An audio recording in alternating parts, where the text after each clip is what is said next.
स्वागत है आप सभी का आपकी अपनी क्लासेस कन्फर्म क्लासेस में। नमस्कार, मैं हूं कन्फर्म क्लासेस से प्रिंस दुबे और रोज की तरह आज फिर लेके आ गया हूं आपके अपने एसएससी जीडी कांस्टेबल के लिए सिलेक्शन सीरीज। तो दोस्तों, आज हमारी लगभग 30 से ज्यादा ही क्लास हो गई, शायद हमारी आज 31वीं क्लास होने जा रही है और हमने हर क्लास में 12 क्वेश्चन किए हैं और ये सारे 12 जो क्वेश्चन थे वो किसी न किसी एग्जाम के थे और मोस्टली क्वेश्चन जो थे वो आपके SSC GD constable previous year के क्वेश्चन थे। आपकी ये जो सीरीज चल रही है आपके एग्जाम यानी कि एसएससी जीडी कांस्टेबल को ध्यान में रखते हुए इसमें क्वेश्चनों को ऐड किया जा रहा है। लेकिन फिर भी कुछ बच्चे कमेंट करते हैं थोड़ी और अच्छे क्वेश्चन लाया करें सर जी। तो भाई मैं आपसे पूछता हूँ, और अच्छे का मतलब क्या है भाई? और अच्छे का मतलब आप क्या समझते हैं?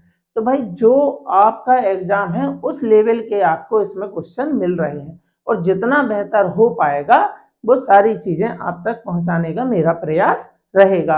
अब और अच्छे कहने का मतलब है क्या? आप पहले प्रीवियस ईयर के क्वेश्चन तो जाके देखो, उसके पहले के जाके देखो।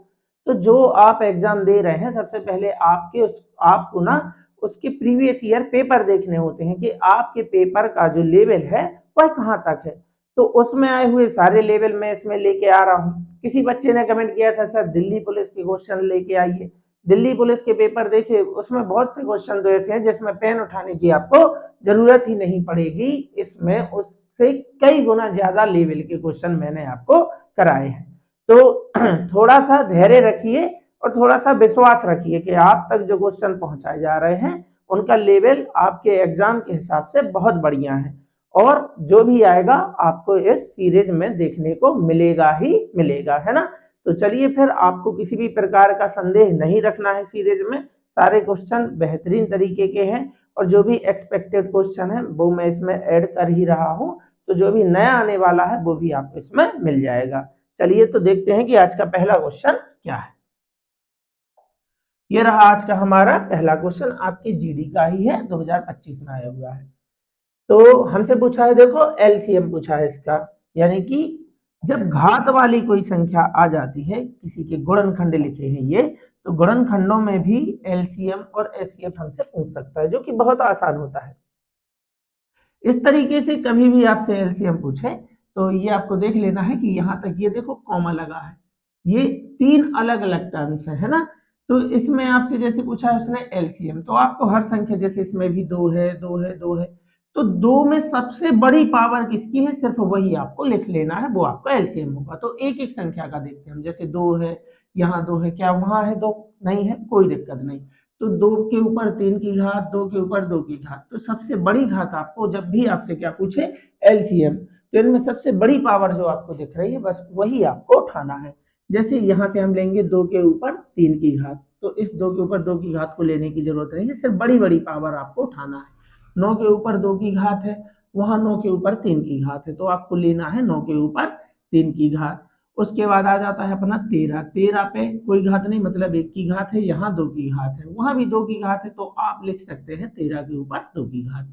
और फिर क्या बचा हमारा? बचा है 19, यहाँ 19 नहीं है, कोई दिक्कत नहीं, यहाँ है और यहाँ है 19 के ऊपर 2 की घात, तो बड़ी पावर लेनी है 19 के ऊपर 2 की घात, यही हमारा आंसर हो जाएगा। कहाँ है भाई? 2 की 3 की, ये तो गलत हो जाएगा। 2 की पावर 2 की पावर हमें क्या चाहिए है? क्या 2 की नहीं, 3 की पावर 3 की पावर 2 की पावर 2 की, यानी ऑप्शन नंबर ए, जिसमें ये दिख जाए वही हमारा क्या होगा? आंसर होगा, है ना। 2 के ऊपर 3 की पावर, यहाँ 2 की पावर थी, तो बड़ी बड़ी पावर आपको लिख लेना है, वही होता है एलसीएम। ठीक है ना। तो आज ये आपका कॉन्सेप्ट क्लियर हो गया है। चलिए, सरलीकरण का क्वेश्चन है। बोर्ड मास वाले क्वेश्चन अक्सर एग्जाम में आ जाते हैं, कोई भी एग्जाम हो, चाहे आपका जीडी का हो, एमटीएस का हो, कोई भी हो, बोर्ड मास से सरलीकरण का जो क्वेश्चन होता है वो आता ही आता है। चलिए, तो क्रम हमें मालूम ही है, क्रम क्या होता है? क्रम अपना होता है बोर्ड मास, BODMAS। और अगर कहीं पे ऐसा दिख जाए, जैसे ये, इसको बार बोलते हैं, वेनाकुलम बार, तो भी बोर्ड मास नियम होता है। ये भी ब्रैकेट का एक पार्ट है, सबसे छोटा ब्रैकेट है अगर देखा जाए तो। सबसे पहले हमेशा बार होता है, लेकिन इसमें है ही नहीं। अब जब है नहीं तो अभी हम उसकी चर्चा नहीं कर सकते। चलिए, तो सबसे पहले सॉल्व होता है ब्रैकेट। तो ब्रैकेट में भी कौन सा ब्रैकेट सॉल्व होता है, सबसे छोटा वाला, यानी कि ये 6 में से 5 जाएगा, बचेगा 1। 1 के बाहर देखो यहाँ पे गुणा 2 है, फिर उसके बाद गुणा, ब्रैकेट के बाहर कुछ नहीं होता, क्या है गुणा 10। तो पहले क्या होता है गुणा, यानी 10 दूनी 20, 20 एकम 20, और 20 में से 20 जाएगा तो यहाँ आ जाएगा, इतने का आंसर आ जाएगा। देखो 10 दूनी 20, एक इसका आंसर था तो 20, और 20 में से आपको घटाना है 20, तो क्या आएगा, शून्य आएगा, यानी यहाँ तक का आंसर जो है वो 0 है। और 0 भागित लिखा है 47 इस ब्रैकेट के बाद, उसके बाद लिखा है गुणा 6। तो पहले क्या होता है, पहले भाग होता है, तो शून्य में 47 से भाग करोगे शून्य ही आएगा, शून्य में 6 का गुणा कराओगे तो फिर से शून्य, यानी कि अपना 0 आएगा। ठीक है ना, तो यहाँ तक का आंसर, यहाँ तक का आंसर हो गया 0, और 0 में आपको जोड़ना है ये वाला 10, तो 10 में 0 जोड़ोगे ये वाला, तो यहाँ तक ब्रैकेट का आंसर हो गया अपना 10। देखो, और 10 के बाहर लिखा है गुणा 3 ऋण 40, तो पहले घटाओगे कि गुणा करोगे, तो पहले गुणा होगा ना, तो 10 तिया हो गया अपना ये 30 ऋण यहाँ 40, 40 में से 30 जाएगा, आंसर हो जाएगा अपना 10। ठीक, चलिए ये रहा। अगला क्वेश्चन है, समूह ए में 30 सदस्य हैं, समूह बी में 76 सदस्य हैं और समूह सी में 44 सदस्य हैं। इन सभी समूहों के सदस्य एक रेस्टोरेंट जाते हैं। समूह ए, बी और सी के प्रत्येक सदस्य पर औसतन क्रमशः 249, 168 और 498 रुपए व्यय होते हैं। यानी कि कितने समूह हैं, 3 समूह है, ए है, बी है और अपना ये सी है। ए में कितने सदस्य हैं, तो आप कहेंगे ए में 30 सदस्य हैं। बी में कितने सदस्य हैं, बी में 76 सदस्य हैं, और सी में कितने सदस्य हैं, तो सी में 44 सदस्य हैं। फिर प्रत्येक सदस्य ने कितना कितना खर्च किया है ये भी उन्होंने हमें बताया है। तो प्रत्येक सदस्य में ए बी सी में क्रमशः उन्होंने औसतन, औसतन मतलब हर एक ने खर्च किया है। यहाँ खर्च किया है 249 रुपए एक व्यक्ति ने, यहाँ खर्च किया है 168 रुपए, और इस ग्रुप के हर एक व्यक्ति ने खर्च किया है 498 रुपए। तो अगर देखा जाए तो थोड़ा सा कैलकुलेटेड है क्वेश्चन, आपके जीडी का क्वेश्चन है, किसी ना किसी शिफ्ट में आया होगा। अब हर शिफ्ट में ऐसे 4 क्वेश्चन नहीं आते, कभी कभी कोई ना कोई शिफ्ट में 1 आध 2 क्वेश्चन ऐसे हो जाते हैं जो थोड़े से मतलब टाइम टेकन होते हैं। तो करना क्या होता है कि जो इजी क्वेश्चन आए होते हैं, अब आप पेपर तो देख ही रहे होंगे, और नहीं देखा है तो अभी जब एग्जाम स्टार्ट होना है 23 फरवरी से, तब देख लेना। अगर मेरी बात में कोई फर्क आए तो आप बताना। तो लगभग ये 16-17 क्वेश्चन जो होते हैं वो बिल्कुल इजीली हो जाते हैं। 2-3 क्वेश्चन ऐसे होते हैं जिसमें आपको लगेगा कि इसमें थोड़ा सा कैलकुलेशन है। अब गणित है, थोड़ा सा तो कैलकुलेशन आएगा, कभी लेवल अप होता है, कभी डाउन होता है, तो उसी टाइप का क्वेश्चन, एक आध क्वेश्चन आ गया होगा किसी शिफ्ट में, तो क्या है, किसी ने इसको गुणा कराया होगा, इससे गुणा, जो भी आंसर आया होगा सबको जोड़ के भाग कराया होगा। फिर भी मैं आपको थोड़ा सा अच्छे तरीके से इसे समझाने का प्रयास करता हूँ कि भाई एग्जाम में करेंगे आप, जब आप उसे कैसे करेंगे, ठीक है ना।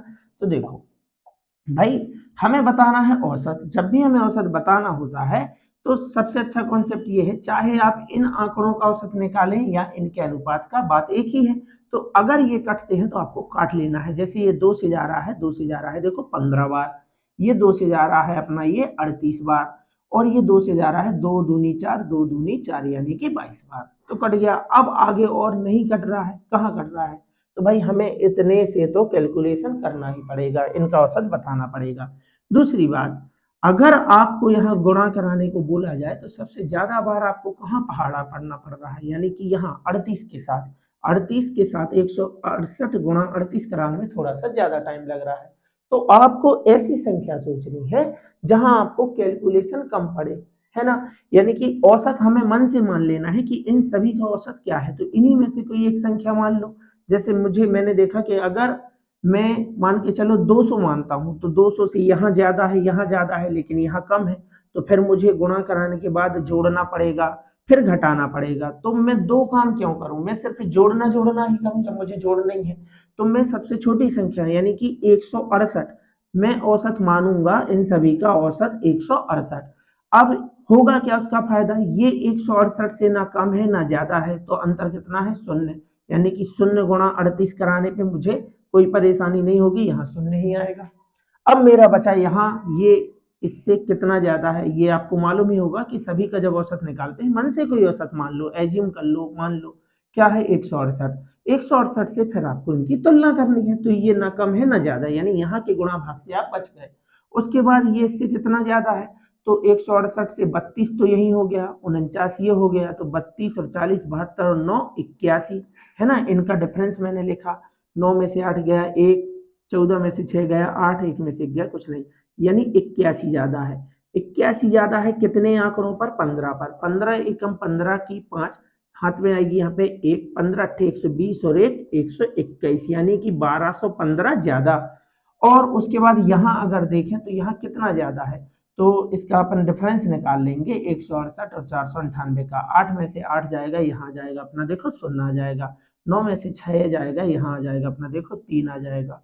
और 4 में से 1 जाएगा तो यहाँ जाएगा 3, यानी 330 ज्यादा ही है। देखो तो कम का कहीं ऑप्शन ही नहीं आया, सिर्फ जोड़ना है, उसके बाद भाग कराएंगे, आंसर आ जाएगा। हमने औसत मान रखा है 168। ठीक, तो 330 ज्यादा है कितने आंकड़ों पर, 22 पर। तो देखो 22 का शून्य, 22 शून्य शून्य, 22 तिया 66, यहाँ आ जाएगा अपना 6, 22 तिया 66 और 6 कितना हो गया 72, यानी 7260 ज्यादा, यहाँ भी ज्यादा। तो टोटल कितना ज्यादा, टोटल कितना ज्यादा, 1215 भी ज्यादा ही है। ज्यादा ज्यादा को मिला देंगे, 5 का 5, 6 और 1 हो जाएगा अपना ये 7, 2 और 2 4 और 7 और 1 8, यानी 8475 की वृद्धि, 8475 ज्यादा है। तो 8475 ज्यादा है कितने आंकड़ों पर, हमें तो औसत बताना है, तो ये तो हमने काट ली थी संख्या। 38 और 2 40, 38 और 2 40 और 20 60 और 10 70 और 5 75, 75 आंकड़ों पर 8475 की वृद्धि। तो एक पर कितना, तो 75 से बस भाग कराना है, हमारा औसत आ जाएगा सभी का। तो ये 25 से कट रहा है जैसे, तो 25 तिया कितना होता है, 25 तिया 75 हो गया अपना ये, 25 तिया 75 हो गया, बच गया कितना 9, यानी कि 97। 25 तिया 75 हो गया, 22 बच गए, यानी कि 225, 25 नम्मा 225, 3 से जाएगा, 3 एकम 3 एकम 3 तिया 9, यानी 113 की वृद्धि आपको करनी है औसत में। हमने औसत माना था 100 और 168, औसत क्या माना था हमने 168, उसमें आपको 113 की वृद्धि कर देनी है। 8 3 11, यहाँ आएगा 1 6 और 1 7 और 1 8, 1 और 1 2, यानी सभी का औसत हो जाएगा अपना 281। इस टाइप के और क्वेश्चन मिलेंगे आपको, इस मेथड से उन्हें बनाना है, ठीक है ना। चलिए ए और बी अलग अलग कार्य को क्रमशः 18 दिन व 24 दिन में पूरा कर सकते हैं। सबसे पहले आपको निकालनी है क्षमता, कौन है, ए है और बी है। सबसे पहले आपको इनकी निकाल लेनी है क्षमता। तो कितने दिन में कर रहे हैं, 18 में, और दूसरा भाई कर रहा है 24 में। एलसीएम लेते हैं, एलसीएम होता है 72, ये होता है अपना टोटल वर्क। 18 से जाएगा, 18 चौके 72, 24 तिया 72, ये होती है क्षमता, ये होती है क्षमता। अब देखो कहानी क्या है कि ए कार्य शुरू करता है, लगातार 2 दिन तक कार्य करता है, लगातार 2 दिन तक कार्य करता है, यानी कि पहले दिन भी ए आएगा, अगले दिन भी ए आएगा, उसके अगले दिन आता है इसका भाई बी। ठीक, तो जब ए पहले दिन, उसने कहा ना लगातार 2 दिन कार्य करता है, जबकि बी तीसरे दिन कार्य करता है, तो ए अगर आएगा पहले दिन तो 4 यूनिट काम होगा, फिर 4 यूनिट काम होगा, और फिर बी आएगा 3, तो टोटल 11 यूनिट काम होगा, कितने बार में, 3 बार में। ऐसा आपको समझना है कि अगर ये तीनों साथ में, मतलब 3 तो है नहीं, तो ये तो 2 बार आ रहा है, तो ये 3 बार जब काम करते हैं ए, 3 बात समझ में आ रही ना, 3 बार, तब 11 यूनिट काम होता है। हमें काम कितना कराना है, काम कराना है हमें 72, 11 के हिसाब से जाएगा तो 11 6 66, और शेष आपको यहाँ पे लिख देना है। जब भी बारी बारी वाला कोई केस होता है तो शेष काम कितना बचा, 6। अब इस 6 का आपको करना है 3 गुना। 3 गुना क्यों करना है, 6 3 18, 3 गुना इसलिए करना है क्योंकि ये 3 दिन का काम है, ये 3 दिन का काम है, इसलिए 3 गुना करना है। 3 बार में 11 यूनिट काम हुआ था। हमने मान लिया था कि अगर एक ही बार में होता तो 11 6 66, 6 दिन लगते, लेकिन एक बार में थोड़ी हुआ है, ये तो 3 बार में हुआ है, यानी कि 6 दिन इसने काम किया यहाँ, फिर 6 दिन यहाँ काम किया है, 6 दिन इसने, तो 6 3 18 दिन। बात समझ रहे हैं ना, इसने टोटल कितने दिन काम किया है इन 6 दिनों में, डबल बार, तो 6 इसके 6 इसके 6 इसके, तो 3 बार में 11 यूनिट काम हुआ है, लेकिन हमने मान लिया अगर एक ही बार में करते तो 6 दिन लगते, लेकिन एक बार में नहीं 3 बार में हुआ है, इसलिए इसका मैंने 3 गुना किया है, 6 3 18, 18 दिन लगेंगे। अब ध्यान से समझना है, अब काम बचा है, अब काम बचा है 6। अब बारी किसकी आएगी, बारी फिर से ए की आएगी, जो काम स्टार्ट करता है उसकी बारी आती है शेष काम को करने के लिए। ए आएगा, आपको 4 से भाग नहीं कराना है, 6 में से 4 यूनिट काम करेगा, अब भी काम बच जाएगा 2, यानी एक दिन और लग गया, एक दिन और लग गया, 18 दिन लग गए थे, उसके बाद एक दिन और लग गया, 4 यूनिट काम किया, 4 यूनिट काम कर दिया है। अब कितना काम बचा है, अब कितना कितना काम बचा है यहाँ पे, ये 2। अब ये 2 यूनिट काम करने फिर से कौन आएगा, कौन आएगा, अगले दिन फिर से एक ही बारी होती है, तो फिर से ये आएगा और 4 के हिसाब से करेगा, 2 एकम 2, 2 दूनी 4, 18 और 1 19, सही 1/2, 19 में 1/2 जोड़ना है, डायरेक्ट आप इसको ऐसे जोड़ सकते हैं, 19 सही 1/2, कहाँ है, ऑप्शन नंबर सी हमारा आंसर हो जाएगा। ठीक है ना, अच्छा क्वेश्चन था, आपके जीडी का था। चलिए, एक जिले की जनसंख्या 3,33,000 है, जिसमें से 2,13,000 पुरुष हैं, 71% जनसंख्या साक्षर है, 71% पुरुष साक्षर है, तो महिला कितने। तो ये फेमस क्वेश्चन था पिछले साल का, एनटीपीसी में भी कई बार आया है पिछले ही साल, तो हो सकता है फिर से रिपीट हो जाए। तो इसके 2 टाइप बनते हैं, एक बार क्या होता है प्रतिशत अलग अलग होते हैं, यहाँ 71 है, यहाँ 55 होगा, फिर आपसे पूछेगा तो हमें लगाना होता है डेविएशन, उस टाइप के मैंने आपको 2 क्वेश्चन करा दिए हैं, मतलब पिछली सीरीज में हो गए हैं, आपको एक बार रिवीजन कर लेना है।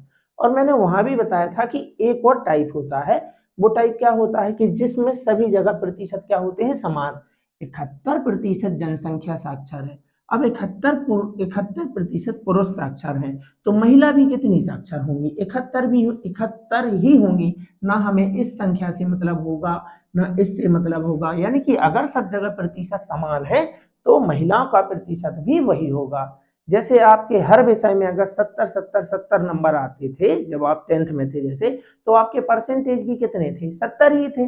बात समझ में आ रही ना, तो बस वही बात है, अगर जनसंख्या भी 71, पुरुष या महिला में से भी 71%, तो जिसका पूछा है वो भी 71% ही होगा, आंकड़ों से कोई लेना देना है नहीं।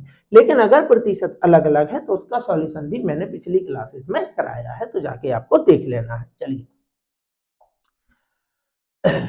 एक शहर की वर्तमान जनसंख्या 1 लाख है, जो प्रति वर्ष 25% की दर से बढ़ रही है।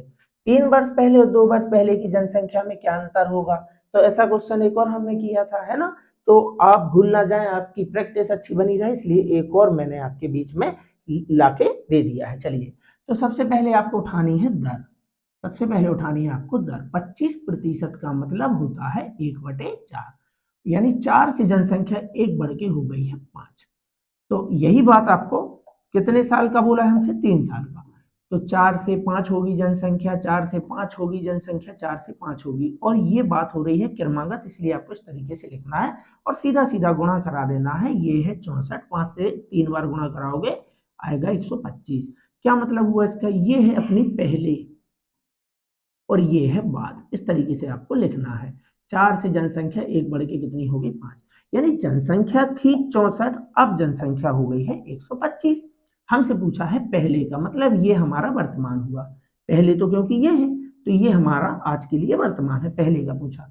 तो 3 साल पहले तो जनसंख्या, यानी पहले साल तो जनसंख्या कितनी थी, 64, तो उसने पूछा है 3 साल पहले और 2 साल पहले, तो यहां से 2 साल पहले मतलब यहां से 1 साल बाद, इसके अगले साल, और हर साल जनसंख्या बढ़ रही है 25%, मतलब 1/4, तो 64 का 1/4 ही तो बढ़ेगी, 64 का 1/4 होता है 16, यानी जनसंख्या यहाँ से 16 बढ़ेगी और दूसरे साल जनसंख्या हो जाएगी 80।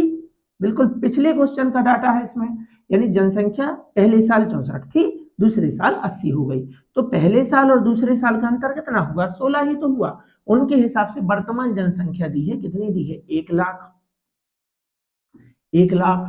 हमारे हिसाब से वर्तमान जनसंख्या है 125, गुणा चाहिए क्या, 3 साल पहले और 2 साल पहले, तो 3 साल पहले 64 थी, 2 साल पहले, यहाँ से 2 साल पहले मतलब यहाँ से 1 साल बाद, क्योंकि ये तो 3 साल पहले का डाटा है, तो 2 साल पहले यहाँ से दूसरे वर्ष का 80, तो अंतर कितना था, 16, यानी आपको वैल्यू बतानी है 16 की।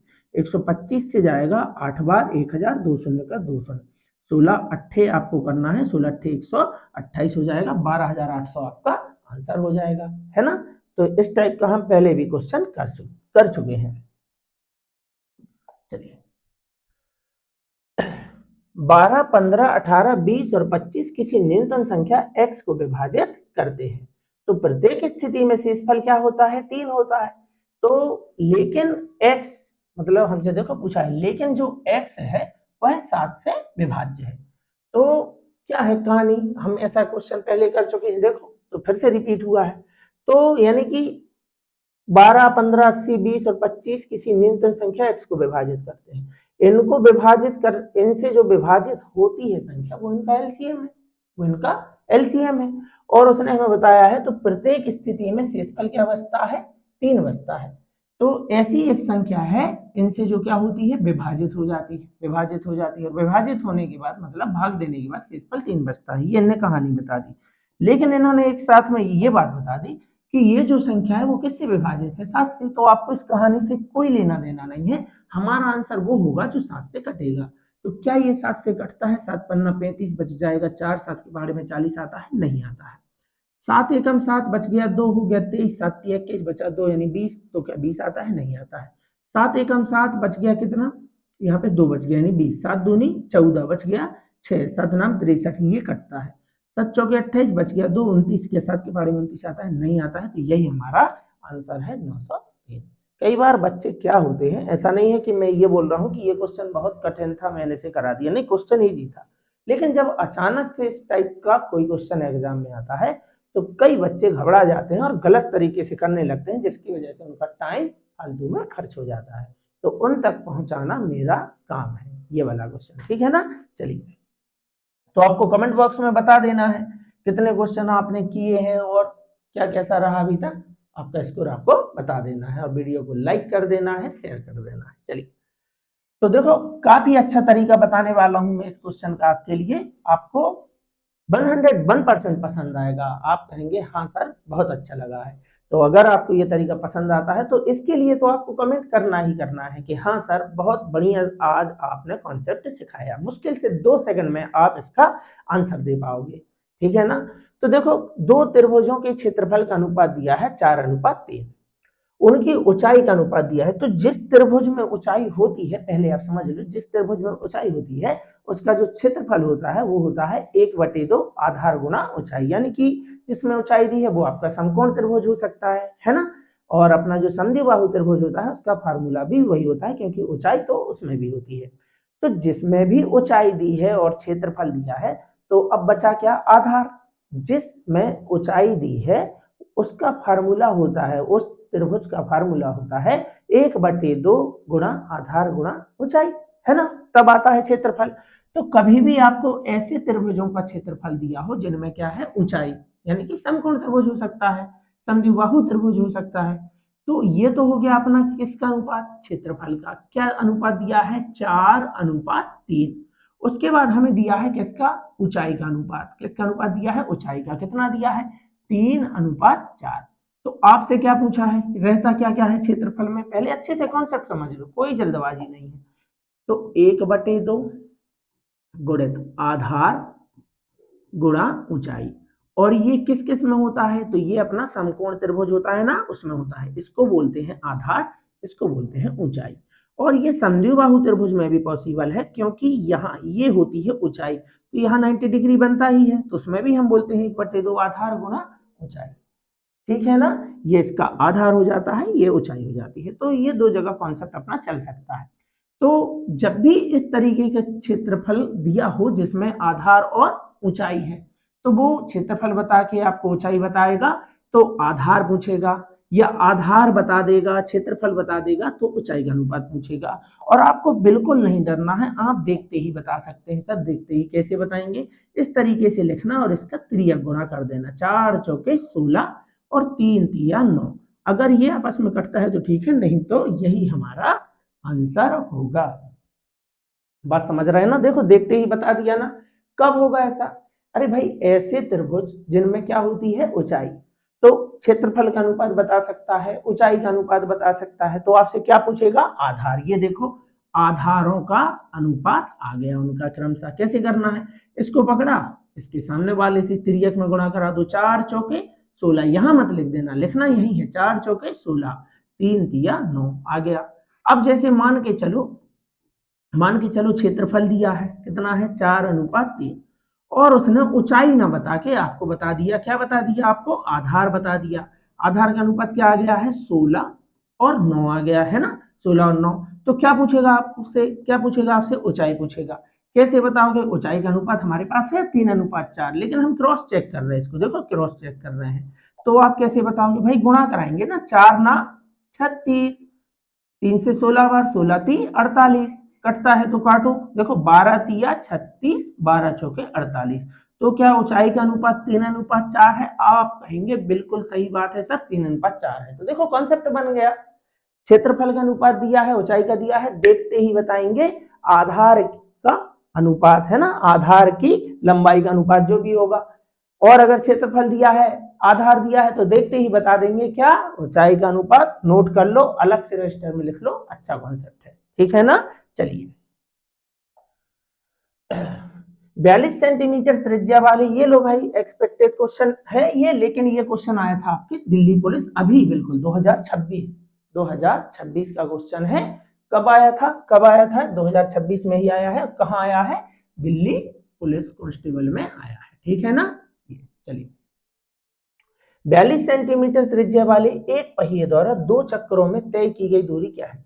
तो कल भी बताया था, आज फिर बता देता हूं कि किसी भी आकृति से आप चक्कर निकाल सकते हैं। किसी भी आकृति का एक चक्कर जो होता है उसका परिमाप होता है, चारों तरफ का माप, परिमाप। तो त्रिज्या है जिसमें मतलब वो गोल था, यानी कि सर्किल था, है ना। तो वृत्त है ये, वृत्त। वृत्त मतलब पहिया कैसा होता है भाई? किसी का भी पहिया ऐसा तो होता नहीं है। तो पहिया कैसा होता है? पहिया तो गोल होता है, उसी को बोलते हैं वृत्त। और वृत्त में होती है, ये केंद्र है, ये अपनी त्रिज्या है। तो वृत्त की परिधि पहिए का 1 राउंड, वृत्त की परिधि पहिए का 1 राउंड। अब वृत्त की परिधि क्या होती है? नहीं किसी से दुश्मनी, नहीं किसी से प्यार, वृत्त की परिधि 2πr, है ना, ऐसे याद कर लो। तो वृत्त की परिधि मतलब एक चक्कर, एक चक्कर, उसने 2 चक्कर का पूछा है, एक चक्कर होता है 2πr। किसी भी आकृति का एक चक्कर उसका परिमाप होता है।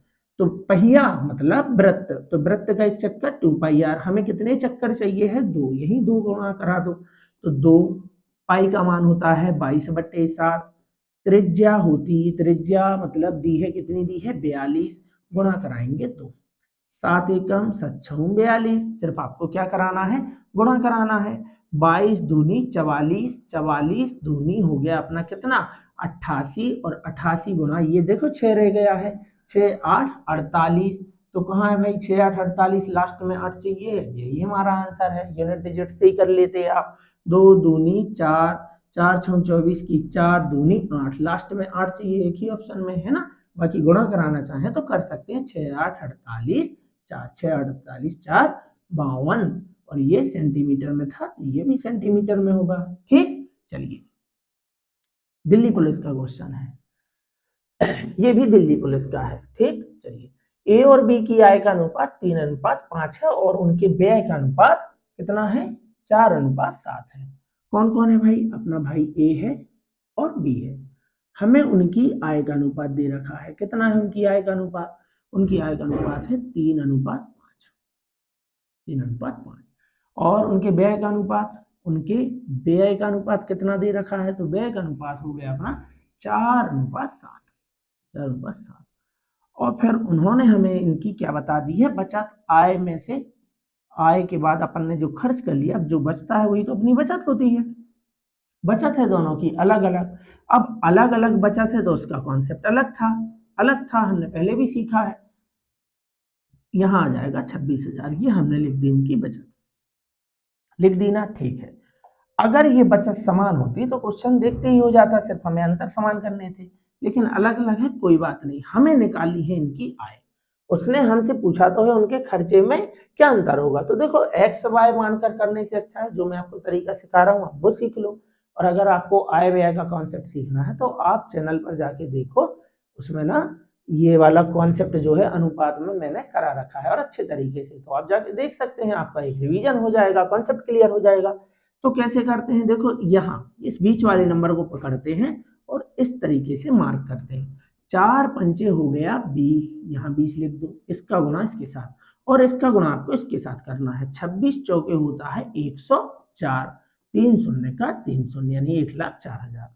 अब उसके बाद आपको एक बार यही काम इस साइड करना है, इस नंबर को पकड़ना है, सामने गुणा कराना है। 7 या देखो आ गया 21 और 16, 16 सत्ते होता है 112, 3 शून्य का 3 शून्य। और बस आपको यहाँ इनका डिफरेंस लिखना है, 1,12,000, 1,04,000, अंतर आ जाएगा 8,000, 8,000। और ये जो 8,000 आप देख रहे हैं, ये इस अंतर की वैल्यू है, 21 और 20, इस एक की वैल्यू है 8,000। तो हमें क्या चाहिए है, हमें क्या चाहिए, हमें तो चाहिए है एक की वैल्यू है 8,000, हमें चाहिए है आय, हमें चाहिए है आय। किसकी आय चाहिए है, यहाँ साइड में लिख लेते हैं, ए और बी दोनों की आपको आय निकाल लेनी है। 8, 8 तिया 24,000 और ये 8 पंचे 40,000, मतलब ये इनकी आय आ गई। अगर आपसे आय पूछे तो आप बता सकते हैं, लेकिन आपसे पूछा है उनके खर्चे में क्या अंतर है, तो उनके खर्चे में क्या अंतर है। अरे भाई ए ने 24,000 रुपये कमाए, 16,000 रुपये उसकी क्या है बचत है, उसने बताया 16,000 रुपये उसकी क्या है बचत है। तो अगर उसकी 16,000 रुपये बचत है, उसकी 16,000 रुपये बचत है, तो बचा कितना, तो 24 में से 16 गया, यानी कि 8,000 रुपये उसने किया था खर्चा, 8,000 रुपये उसने किया था खर्चा। और 40,000 रुपये अगर बी की आय है, 26,000, 26 क्या हजार है ना, 26,000 रुपये अगर वो खर्च करता है, 26,000 रुपये वो खर्च करता है, तो बचाता कितना है, बचाता है 14, मतलब 26,000 रुपये बचाता है, तो 14,000 रुपये वो खर्च करता है। तो ये इनका खर्चा आ गया। आप डायरेक्ट खर्चा नहीं बता सकते कि 8 चौको 32, 8 7 56, नहीं, आपको आय निकालनी पड़ेगी इस तरीके से। तो इन दोनों के बीच का अंतर पूछा है, तो 14,000 और 8,000 के बीच में कितने हजार का अंतर है, तो आप कहेंगे 6,000 का, और यही हमारा आंसर हो जाएगा। आपको बिना एक्स वाई के करना है, तो इस तरीके से आप उनकी आय निकाल सकते हैं और घटा के बता सकते हैं, ठीक है ना। चलिए, ये वैल्यू अलग अलग थे इसलिए थोड़ा सा कैलकुलेशन था, और ये क्वेश्चन था अपना दिल्ली पुलिस का। चलिए ये देखो काफी बढ़िया क्वेश्चन है। एक टैंक में 8 नल लगे हुए हैं, जिसमें से कुछ नल टैंक को भरते हैं तथा शेष नल टैंक को खाली करते हैं। प्रत्येक भरने वाला नल टैंक को 12 घंटे में भर सकता है तथा प्रत्येक खाली करने वाला नल टैंक को 36 घंटे में खाली कर सकता है। तो सबसे पहले हम नलों की क्या निकाल लें, क्षमता।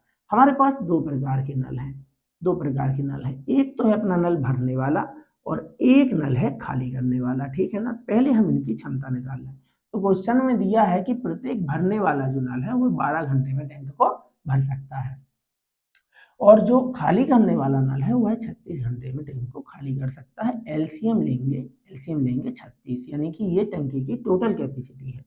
12 घंटे में भरता है तो 12 तिया 36, यानी एक बार में 3 यूनिट पानी भरता होगा, 3 लीटर बोल दो, 3 बाल्टी बोल दो। 36 से खाली करेगा मतलब एक बार में एक करेगा खाली। तो ये भरने की क्षमता हो गई और ये खाली करने की क्षमता हो गई, है ना। चलिए, अब उसके बाद कहानी क्या है कि उसने एक बात और बताई है, यदि सभी नल को एक साथ खोल दिया जाए तो 3 घंटे में टैंक भर जाता है। यानी कि टैंक तो 3 घंटे में भर जाता है जब दोनों को खोल दिया जाए, दोनों को खोल दिया जाए, है ना। तो यानी कि हमें पानी भरना कितना है, ये टोटल कैपेसिटी है टैंक की, 36 यूनिट पानी भरना है और वो 3 घंटे में भर देता है। तो इसकी भरने की क्षमता क्या है ओवरऑल देखी जाए, तो देखा जाए तो 3 से जाएगा, 3 एकम 3 दूनी 6, यानी एक बार में भरता है 12 यूनिट पानी। एक 12 यूनिट पानी कब भरता है, जब सभी को खोल दिया जाए। उसने कहा ना 3 घंटे में भर देता है, 3 घंटे में सभी, ये हमने सभी की क्षमता निकाल ली। आप चाहें तो यही निकाल सकते थे, यही निकाल सकते थे इसको, है ना। यानी कि अगर ये सभी को खोल दिया जाए, ये सभी वाला जो है, तो कितने में, 3 घंटे में भर देता है, यानी कि 3 से जाएगा अपना ये कितने बार, 12 बार। तो ये सभी का है जब दोनों को खोल देते हैं, पहले वाले को भी और दूसरे वाले को मिल के। तो देखो एलिगेशन से हम पता कर सकते हैं कि पहला नल जो है, पहला नल जो है भरने वाला, यहाँ लिखेंगे भरने वाला और यहाँ लिख लेंगे खाली करने वाला, है ना, खाली करने वाला। तो भरने वाला जो भरता है वो 3 यूनिट भरता है और ये जो खाली वाला है वो 1 यूनिट करता है। और जब दोनों को खोल दिया जाए मिला के सभी को, तो यहाँ आ जाता है क्या 12, उनकी क्षमता हो जाती है 12। वो 3 घंटे में टैंक 3 घंटे में टैंक भर जाता है ना। तो अब देखो कॉन्सेप्ट क्या है, कैसे करेंगे इसको। तो देखो यहाँ है सभी नल, सभी कितने नल थे 8, यानी कि 8 ही नल को जब खोल दोगे तो टैंक अपना जो है 3 घंटे में भर जाता है, यानी एक बार में जो है 3 घंटे में टैंक को भरा जाता है। एक बार में टैंक में 12 यूनिट पानी पहुंचेगा। तो यहाँ तो सभी नल शामिल हो गए 8। अब हमें करना कैसे है, हम थोड़ी देर को मान लेते हैं कि यदि 8 ही नल पानी को भरते तो एक नल 3 यूनिट पानी देगा, तो 8 नल कितना पानी देंगे, 8 तिया 24। आप चाहे तो दोबारा से इसे लिख सकते हैं या चाहे तो यही लिख सकते हैं, 8 तिया 24 यूनिट पानी मिलता।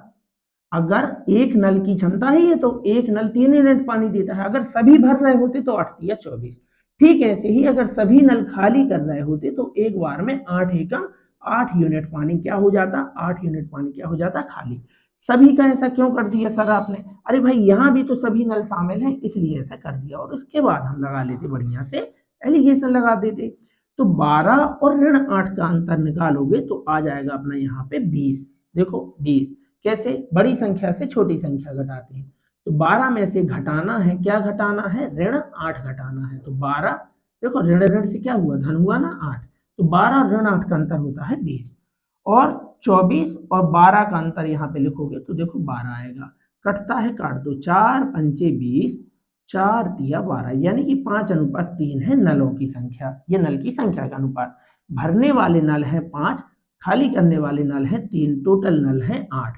किस्मत से उनके हिसाब से भी टोटल नल कितने हैं, उनके हिसाब से कुल नल 8, अपने हिसाब से कुल नल 8। चाहिए क्या है, तो भरने वाले नलों की संख्या चाहिए है 5। ये संख्या अलग अलग भी हो सकती है, 8 से 8 गया तो देखो एक ही आएगा।